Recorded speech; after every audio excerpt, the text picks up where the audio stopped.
How to hide name on WhatsApp notifications. Hey guys, in this video I will show you step by step on how to hide your name on WhatsApp notifications. First of all, go to your settings of your phone. After you come to settings of your phone, if you are using iOS, just go and search for WhatsApp. But if you are using Android, tap on this app management. Tap on this app list. In this search bar, all you have to do, just tap on it and start search for WhatsApp. So after you type WhatsApp, all you have to do, just tap on it.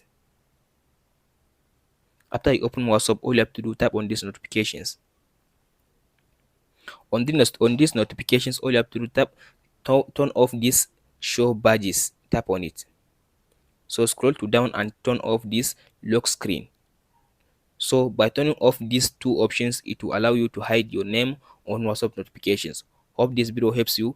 Don't forget to like and subscribe. Thank you for watching, guys.